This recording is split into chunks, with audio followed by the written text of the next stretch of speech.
감사도 힘이라는 사실을 알고 계십니까? 힘이라고 하는 것은 무엇을 움직이는 에너지를 말하죠. 예컨대 수레 한 대가 길바닥에 멈춰 서 있을 때 누군가 와서 수레를 밀면 수레가 움직이기 시작하잖아요. 이것이 파워입니다. 근데 감사에도 이와 같은 힘이 있다는 것입니다. 실제로 몇 년 전에 감사의 힘, Thank You Power라고 하는 책이 출간된 적이 있습니다. 여기 유명한 방송인이요, 저널리스트이기도 한 데보라 노빌이라고 하는 여자분이 쓴 베스트셀러입니다. 그 책에 보게 되면 감사가 가져온 기적 같은 이야기들이 많이 등장하고 있습니다. 한 번은 이분이 피츠버그 공항에서 뉴욕으로 가는 비행기를 기다리고 있었습니다. 탑승하려고 줄을 서 있는데 방송이 나왔습니다. 승객 여러분, 뉴욕행 비행기가 갑자기 취소가 되었습니다. 이 말을 듣자마자 승객들이 노도같이 게이트로 달려가서 직원들에게 따지기 시작했습니다.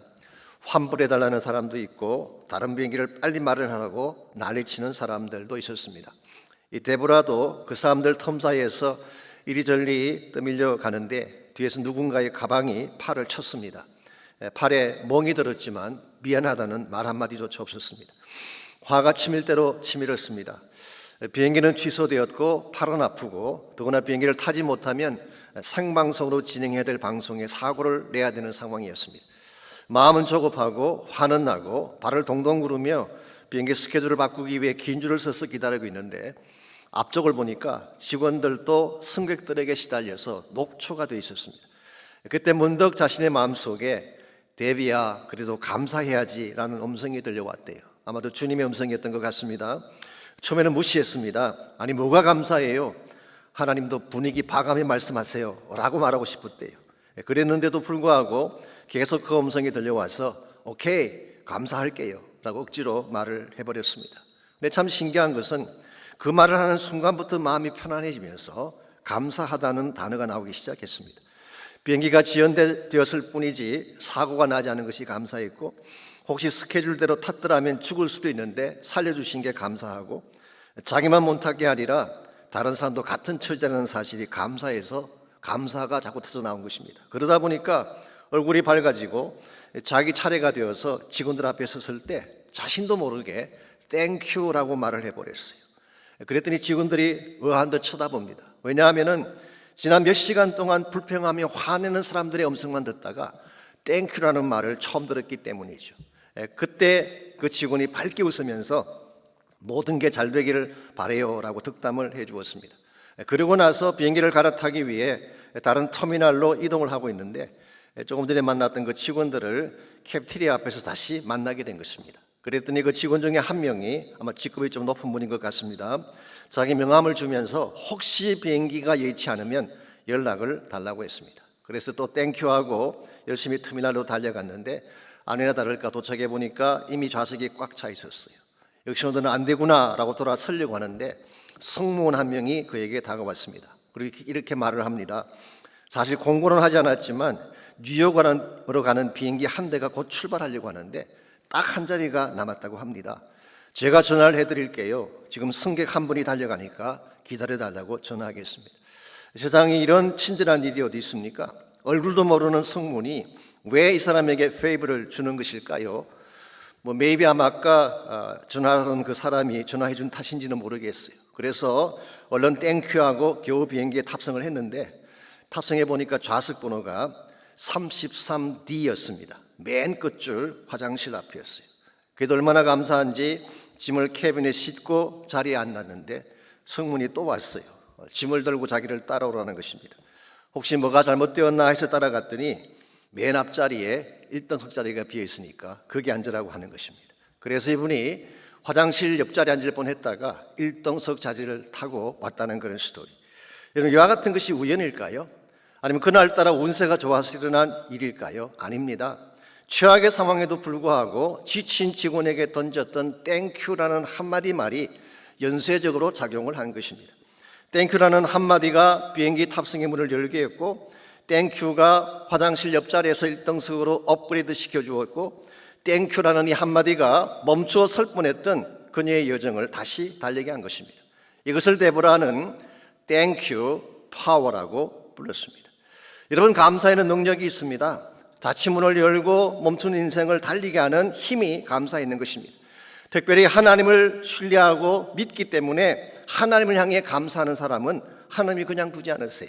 반드시 능력을 베푸시고 기적을 나타내 주시는 것입니다. 왜냐하면 하나님은 감사하는 자에게 언제나 최상의 축복 안겨주기를 원하시기 때문에. 이런 면에서 우리의 삶 가운데에 무슨 일을 당할지라도 감사하며 사는 것 대단히 중요한 것입니다. 오늘 여러분의 삶의 현실은 어떠합니까? 막힘없이 잘 달리고 있나요? 혹시 산중턱에 멈춰서 버린 기차처럼 더 이상 앞을 향해 나갈 수도 없고 뒤돌아갈 수도 없는 멈춰선 삶의 현실이 혹시 여러분에게 있습니까? 이와 같이 멈춘 인생을 풀어낼 수 있는 비결은 멀리 있지 않습니다. 감사하면 되는 것입니다. 감사했을 때에 빌립보 감옥에 있던 바울의 결박이 풀려지고 그를 자유하게 한 것처럼 우리가 감사할 때 하나님이 우리 삶의 모든 결박을 풀어주는 것입니다. 감사가 새 능력을 가져옵니다. 감사가 닫힌 문을 열어줍니다. 감사가 세기적의 아침을 맞이하게 하는 것입니다. 그러므로 아무리 힘들고 어려울지라도 감사를 선포하시기 바랍니다. 감사드리기 때문에 감사하는 것이 아니라 감사가 여러분의 삶이 되게 할 때에 여러분의 인생은 다른 차원으로 성장해 갈 수가 있게 되고 하나님의 놀라운 역사들은 곳곳에서 일어나게 되는 것입니다. 오늘 같이 읽은 본문을 보시게 되면 역경에도 불구하고 감사의 제사를 올렸던 한 시인의 고백이 오늘 본문에 기록된 내용입니다. 이 시편 116편은 흔히 할렐 시편이라고 부르죠. 일반적으로 시편 113편부터 118편까지를 이집트 할렐 시편이라고 부릅니다. 이집션 할렐 삶스라고 이렇게 보통 부르죠. 그렇게 부르는 데는 두 가지 이유가 있습니다. 첫 번째 이유는 이 시편들의 마지막이 할렐루야로 끝나기 때문에 할렐시라고 부르는 것입니다. 두 번째 이유는 이 시편들의 주제가 애굽에서 구원받은 이스라엘 백성의 스토리를 담고 있기 때문에 이집트 할렐 혹은 출애굽 할렐이라고 부르는 것입니다. 미시나에 의하면요, 유대인들은 이 할렐 시편을 절기 때 부르도록 규정이 되어 있습니다. 특별히 6월절 만찬이 주어졌을 때, 파스오브 밀을 나눌 때에 이 할렐 찬양을 그들은 불렀어요. 대개 시편 113편과 114편은 식사 전에 불렀고 115편부터 118편까지는 식사 후에 불렀다고 합니다. 마태복음 26장 30절에 보면 예수님께서도 이 할렐을 불렀다는 기록이 나옵니다. 예수님이 제자들과 함께 만찬하신 후에 감람산으로 가실 때에 찬미하며 갔다는 표현이 나오죠. 그때 불렀던 찬송이 오늘 본문의 말씀입니다. 그래서 시편 116편도 그때 불려졌을 가능성이 많습니다. 예수님이 십자가 죽음을 앞둔 마지막 날 밤 겟세마네를 향해 걸어가시면서 찬미의 노래를 불렀다는 사실이 흥미롭지 않습니까? 이런 측면에서 생각해 보면 오늘 본 시편은 형통 중에 불렀던 노래는 아닌 것 같습니다. 오히려 고난을 뚫고 새 비전을 향해 나아갈 때 불렀던 노래라고 할 수가 있습니다. 실제로 오늘 본문을 자세히 읽어보시게 되면 이 시편 저자가 겪었던 수많은 역경들이 곳곳에 기록이 되어 있습니다. 3절 말씀에서 사망의 줄이 나를 두르고 스올의 고통이 내게 이르렀다라고 표현한 것을 보면 아마도 그 사람에게 죽음의 질병이 찾아왔던 것 같습니다. 8절을 보시면은 내 눈을 눈물에서 내 발을 넘어지면서 건지셨다고 표현했는데 이것을 보면 숱한 아픔과 상처를 겪고 매비 처절한 실패까지도 경험했던 사람 같습니다. 심지어 11절에 보면 내가 놀라서 이르기를 모든 사람이 거짓말쟁이라고 표현했어요. 이걸 보게 되면 수없이 배신당하고 버림받았던 경험도 가졌던 것 같습니다. 이와 같이 엄청난 고초와 아픔을 가졌음에도 불구하고 12절에서 14절까지를 보십시오. 오늘 시편 저자가 뭐라고 고백하고 있나요? 내게 주신 모든 은혜를 내가 여호와께 무엇으로 보답할까? 내가 구원의 잔을 들고 여호와 이름을 부르며 여호와의 모든 백성 앞에서 나는 나의 서원을 여호와께 갚으리로다. 사실 이 12절에서 14절 오늘 시편의 클라이맥스라고 할 수가 있습니다. 갚을 길 없는 은혜를 고백했습니다. 구원의 잔을 높이 들고 여호와를 찬양하겠다고 고백을 했고 자신의 삶을 드리겠다고 고백하고 있습니다. 여러분, 이 고백이 이 시인을 살게 한 것입니다. 이 고백이 역경에도 불구하고 다시 당당한 모습으로 일어나서 뛰게 한 것입니다. 오늘 여러분과 저에게도 이와 같은 감사의 고백이 필요합니다. 이 고백이 있을 때에 척박한 환경이 우리를 막았을지라도 주저하지 않고 일어날 수 있기 때문에 좀 솔직히 많은 분들이 멈춰버린 삶의 현실을 경험하고 계시지 않습니까? 코로나 바이러스 때문입니다. 벌써 9개월째입니다. 만남도 멈추고 사업도 멈추고 아이들의 학교와 직장도 멈춘 지가 오래됐어요. 질병 때문에 혹은 삶의 에너지가 고갈되어서 멈춘 가운데 계신 분들이 많습니다. 이와 같은 것을 딛고 일어나야 되는데, 이것을 딛고 일어서려면 힘이 필요한데 그 힘이 어디에서 나오냐는 것입니다. 오늘 본문에 의하면은 감사할 때 그 파워가 주어진다고 소개하고 있습니다. 이런 면에서 여러분과 제가 아무리 힘이 들어도 이 감사할 수 있을 때에, 역경에도 불구하고 찬양함이 하나님께로 나아갈 때에 하나님이 감사를 통해 능력을 베풀어 주시고 기적을 베풀어 주시는 것입니다. 이런 면에서 오늘 아침 물어야 될 질문이 이것입니다. 우리가 어떻게 하면 역경에도 불구하고 이 감사를 통해 멈추어진 우리 인생을 다시 달려가게 할 수 있을지, 오늘 본문에 보시게 되면 멈춘 인생을 감사로 달리게 하는데 필요한 세 가지 원리가 나와 있습니다. 제일 첫 번째로 필요한 것이 신실한 믿음이에요. 신실한 믿음을 가질 때 우리는 역경을 딛고 일어서서 앞을 향해 전진해 갈 수가 있습니다. 10절 말씀 보시기 바랍니다. 10절, 내가 크게 고통을 당하였다고 말할 때에도 나는 믿었도다 라고 했어요.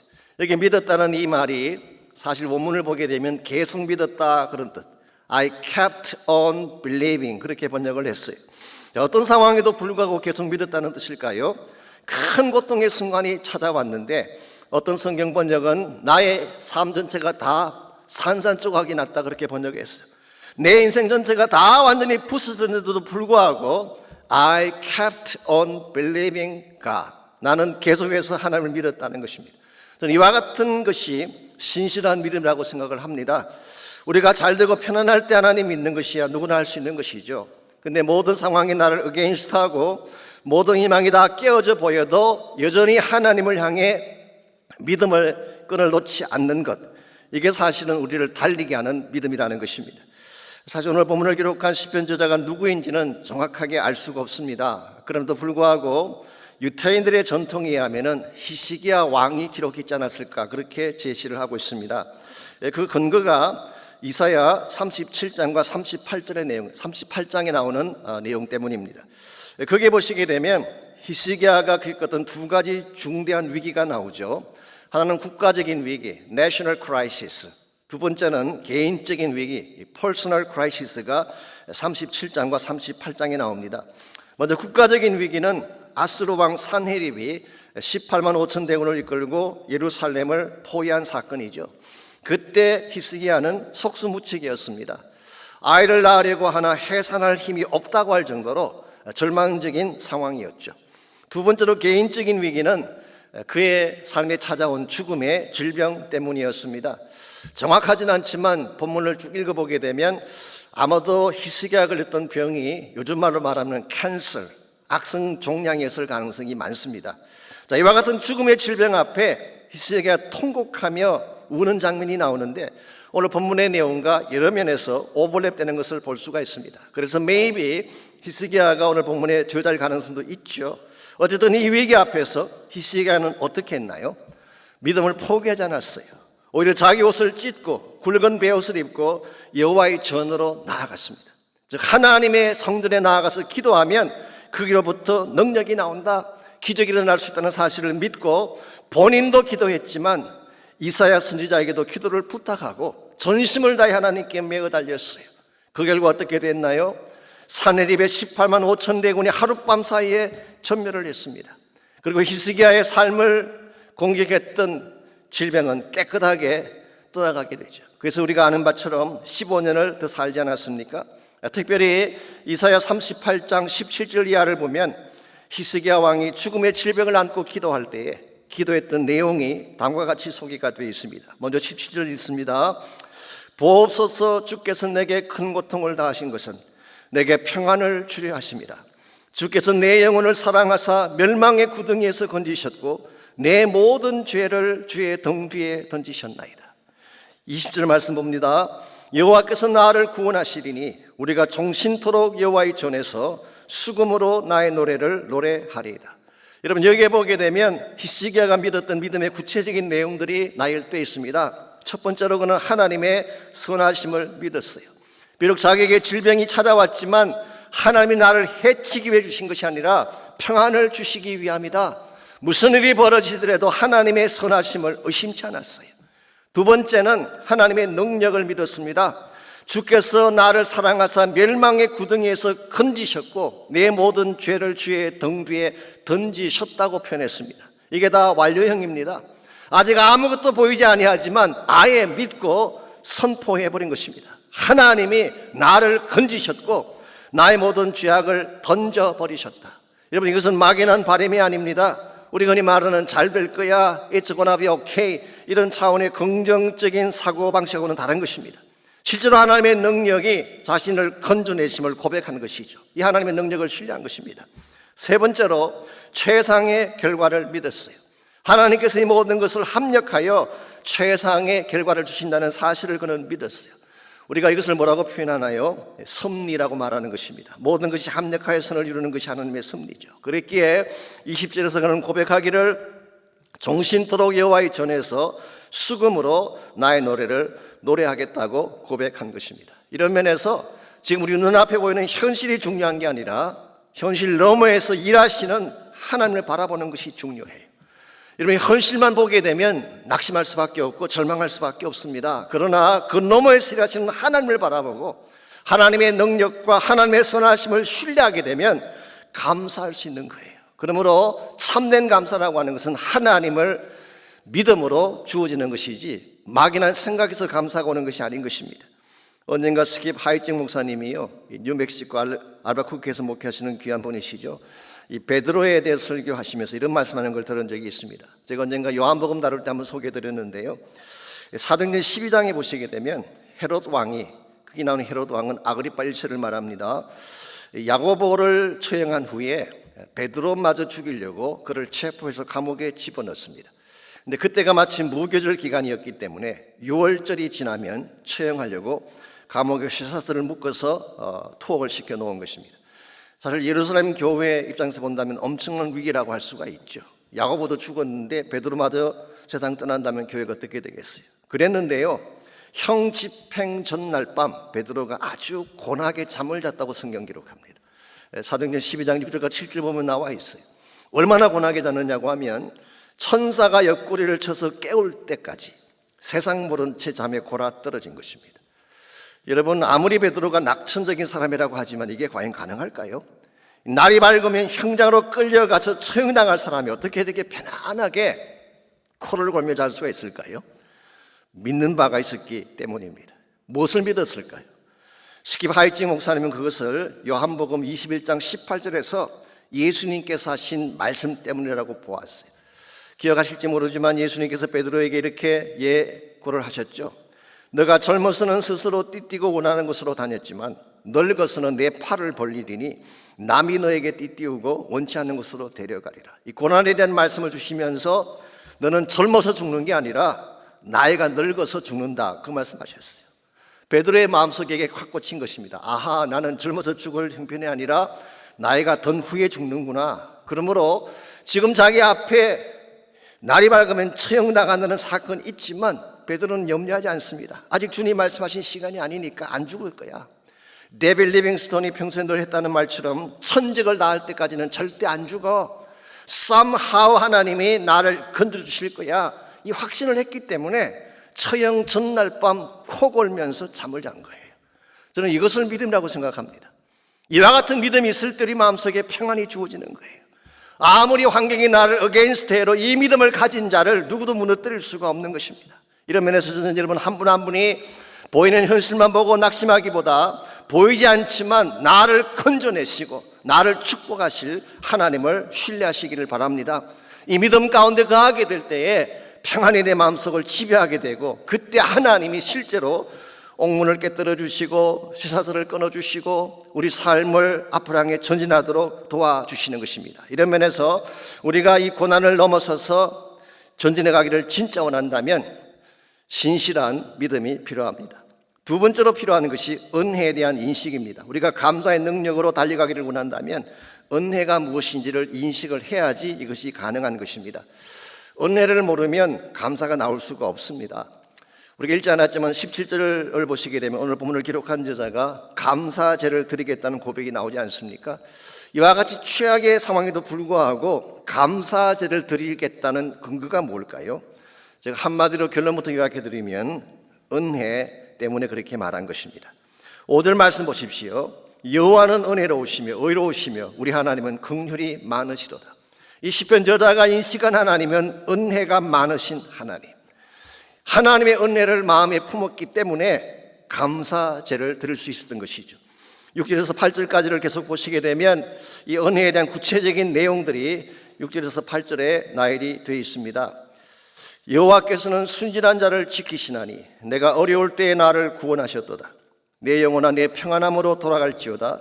여호와께서 너를 후대하심이로다. 주께서 내 영혼을 사망해서 내 눈을 눈물에서 내 발을 넘어짐에서 건지셨나이다. 여기에 네 가지 동사가 나옵니다. 이 네 가지 동사는 하나님이 이 시편 저자에게 베푸신 은혜의 구체적인 액션을 의미하는 것입니다. 첫 번째로 6절에 보면은 지키십니다. protect. 두 번째로 구원하셨다고 했어요. 어려울 때 얼음에서 건져내 주신 것입니다. 세 번째 단어가 7절에 후대하심이로다. 이 후대한다는 말은 God has been good to me. 하나님은 나에게 좋으신 하나님이셨다. 나에게 최상의 축복을 안겨주신 하나님. 그리고 8절에 보시게 되면 넘어짐에서 건져내시는, 사망에서 눈물에서 실족함으로부터 건져내심, rescued.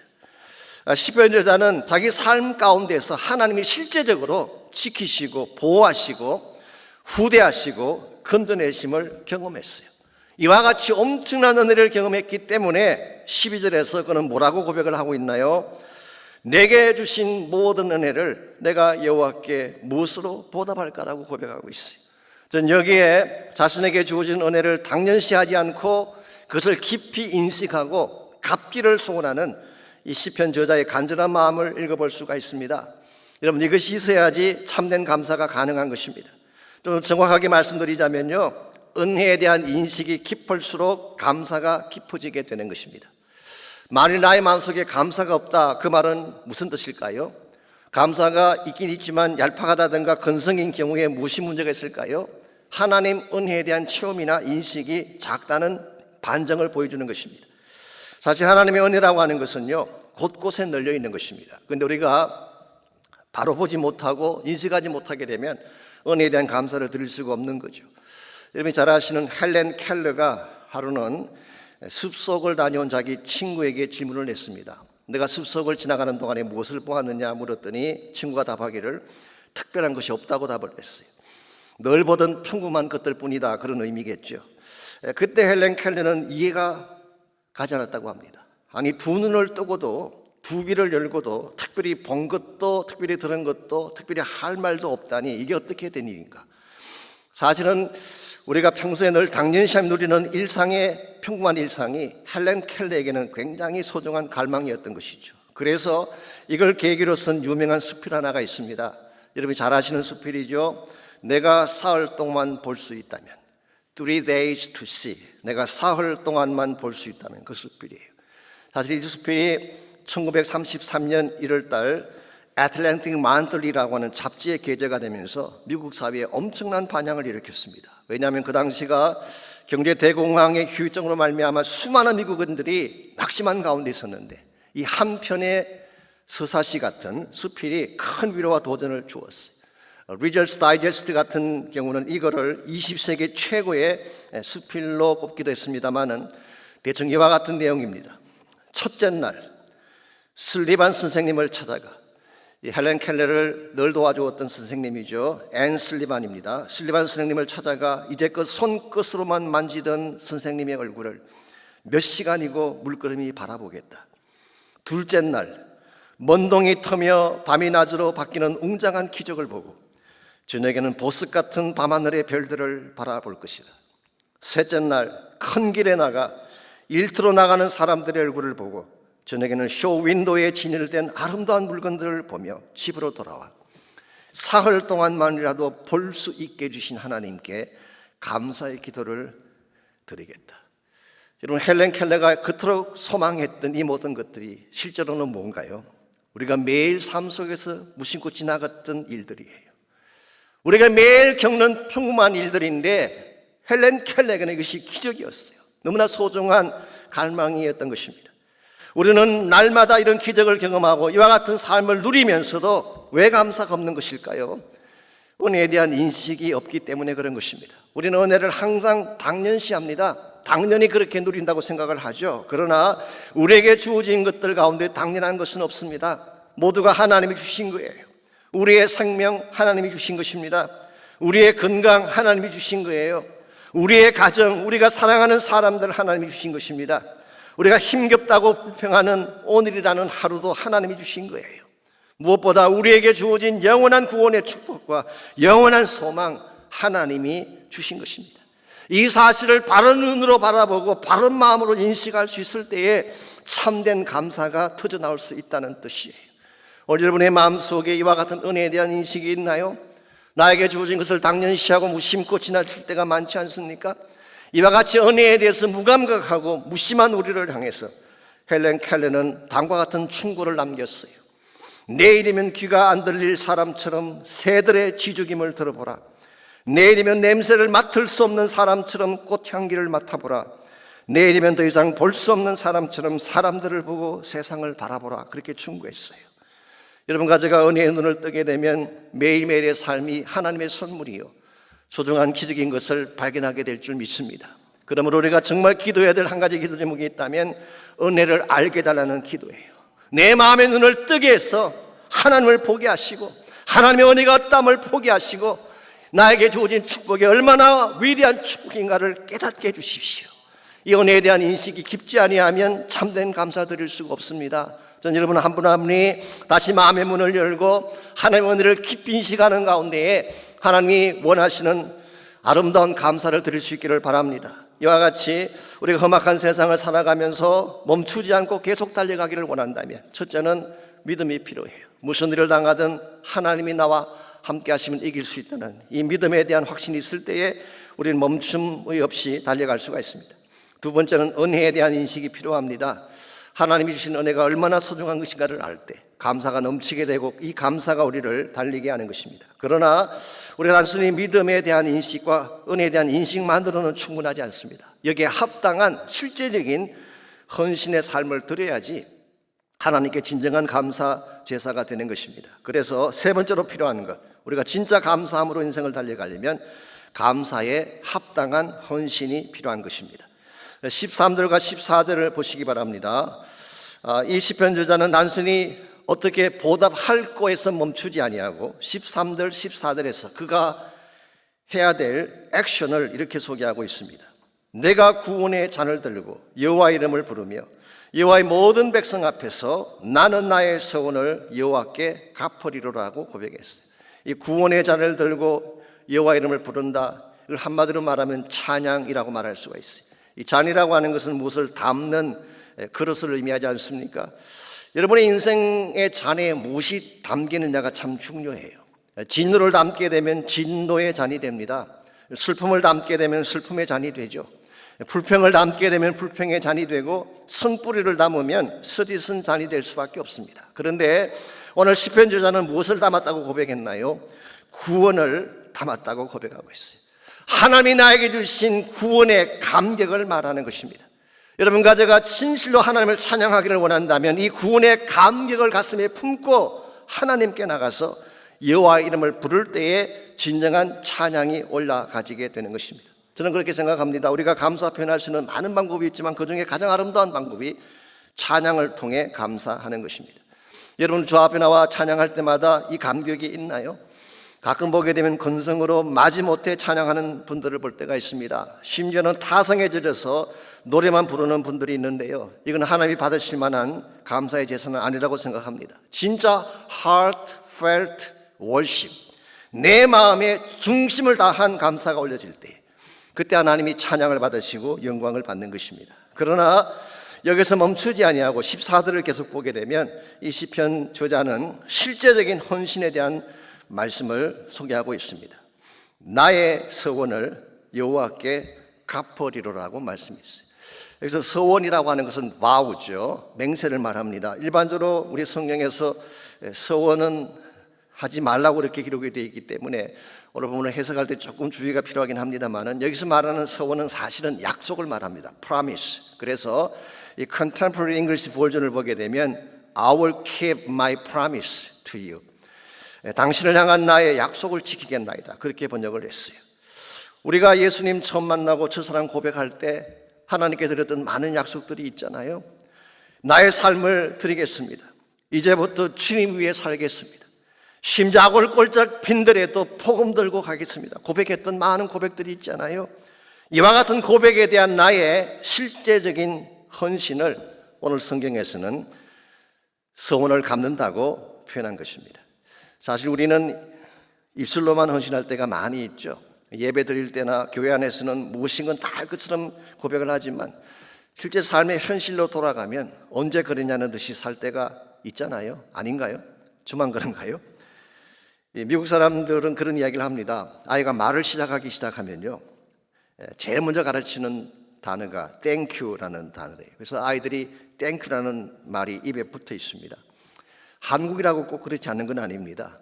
한 번은 집에 어떤 손님이 오셨는데 손님이 떠나시면서 그 집에 5살짜리 아들에게 제법 큰 돈을 주었어요. 그때 엄마가 아들에게 말합니다. 이와 같은 것을 받으면 뭐라고 해야지? 5글자로 된 말이 있잖아요. 엄마는 감사합니다를 기대했는지 모르지만 아이는 씩 웃으면서 뭘 이런 걸 다 라고 대답했다는, 평소 어른들이 하던 걸 그대로 다 닮아서 한 것입니다. 여러분이 아이들에게 감사를 가르치려면 먼저 여러분이 바른 감사자가 돼야지 바른 감사를 가르칠 수가 있습니다. 이 감사라고 하는 것은 물론 언어로도 표현이 되지만 말만으로는 충분하지 않습니다. 삶을 통한 실천이 있을 때에 바른 감사가 되는 것이죠. 제가 몇 년 전에 TV 광고를 보는 중에 혹시 여러분 지미 팔론이라는 분 아십니까? 우리 MBC TV의 투나잇 쇼를 진행하는 분이시죠. 그분이 광고에 나와서 이런 말하는 걸 들었어요. Thanksgiving is thanks and giving. 이 말장난처럼 보이지만 굉장히 저는 인사이트가 있는 말이 아닌가. Thanksgiving이 뭐냐? Thanks 한 후에 실제로 주는 것이라는 것입니다. Thanks and giving. 그러므로 우리가 그냥 말만 하는 것으로 끝나서는 진정한 차원의 감사를 드렸다고 할 수가 없습니다. 오늘 세상 사람들도 이와 같이 땡스기빙을 이해하고 있는데 하나님의 사랑을 받고 은혜로 구원받은 여러분과 제가 하나님 은혜에 대해서 말만 하고 끝난다면 이게 합당한 것이겠습니까? 사도 바울은 데살로니가전서 2장에서 우리가 감사하는 것이 마땅하다 그런 말씀을 했고요, 5장에서는 그것이 그리스도 예수 안에서 우리를 향하신 하나님의 뜻이라고 했어요. 이와 같이 마땅한 것이 감사이고 하나님의 뜻이 감사라고 하는데도 불구하고 여러분과 제가 감사하는 삶을 살지 않는다면 우리가 어떻게 하나님께 영광된 삶을 살아갈 수가 있겠어요? 오래전에 우리 R.A. 톨이라는 목사님, 이 바이올라 대학에서 총장으로 섬기실 때인데요, 오래전 이야기입니다. 이분이 한 번은 LA 지역에 있는 한 교회에서 설교를 하셨습니다. 그때 설교 중에 실화 하나를 예화로 소개를 했어요. 미국의 중동부에 있는 명문대학 중에 노스웨스턴 유니버시티라고 하는 유명한 대학이 있습니다. 일리노이주 그 에반스톤에 세워진 학교이죠. 물론 시카고에도 캠퍼스가 있긴 합니다만은 그러나 에반스톤 캠퍼스가 본교이죠. 미시간 호수를 끼고 있어서 진짜 아름다운 그런 캠퍼스입니다. 그랬는데 1860년 9월 8일 새벽 폭풍우가 몹시 불던 날인데 300여 명을 태운 배 한 척이 침몰당하는 사건이 벌어졌습니다.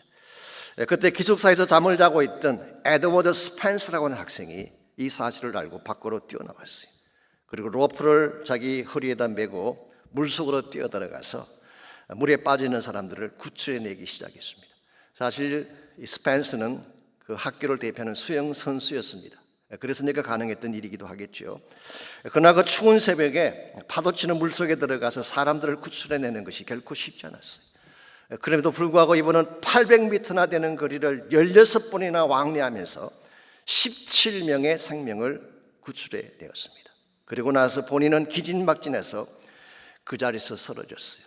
문자 그대로 he collapsed. 그야말로 완전히 기진맥진해서 쓰러진 것입니다. 나중에 병원에서 눈을 떴지만 그 후유증 때문에 스펜서는 남은 평생을 불구자로 살며 휠체어를 타고 사는 신세가 됐습니다. 얼마나 희생적이면서도 히로익한 그런 영웅의 모습입니까? R.A. 토니 목사님이 이 실화를 소개하고 강단에서 내려왔는데 놀랍게도 바로 그 집회 그 자리에 이제는 80이 다 된 에드워드 스펜스가 휠체어를 타고 앉아 있었던 것입니다. 그때 토니 목사님이 스펜서에게 물었습니다.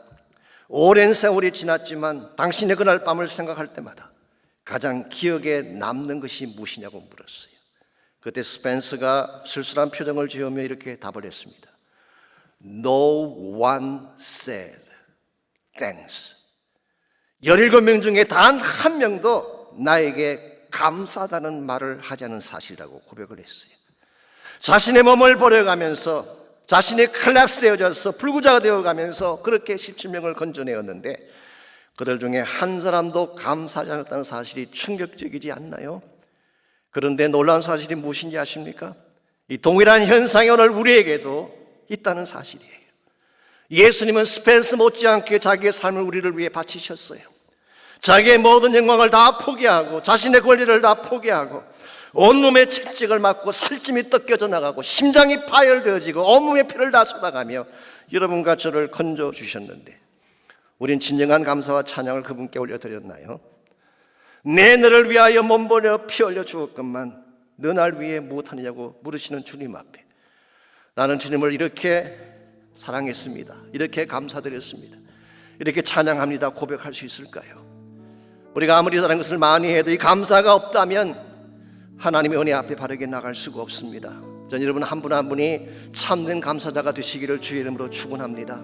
감사할 때 감사의 능력이 여러분을 달리게 하는 거예요. 감사의 파워가 여러분을 일어서게 하는 것입니다. 감사할 때 하나님이 우리를 건져내어 주시고 보호해 주시고 기적 가운데 구출해 주셔서 하나님의 영광으로 살게 하시는 것입니다. 이런 면에서 오늘 여러분의 삶 가운데 혹시라도 멈춤의 사건이 주어졌다면 어떤 분은 고난 때문에 질병 때문에 멈춤도 계실 거예요. 경제적인 어려움이 우리 앞길을 가로막는 분도 계실지 모르겠습니다. 그럴지라도 여러분 아무리 코로나 바이러스가 우리 앞길을 가로막아도 그것 때문에 멈추지 마십시오. 오히려 구원의 잔을 높이 들고 하나님의 이름을 부르며 감사와 찬양으로 주께 나가시기를 바랍니다. 그때 하나님이 우리 앞길을 열어주실 것입니다. 우리를 보호하시고 건져내셔서 반드시 승리하게 하실 줄 믿습니다. 그러므로 이 아침 여러분과 제가 함께 기도할 때 정말 내 안에 이 감사가 회복되게 달라고 기도하시기를 바랍니다.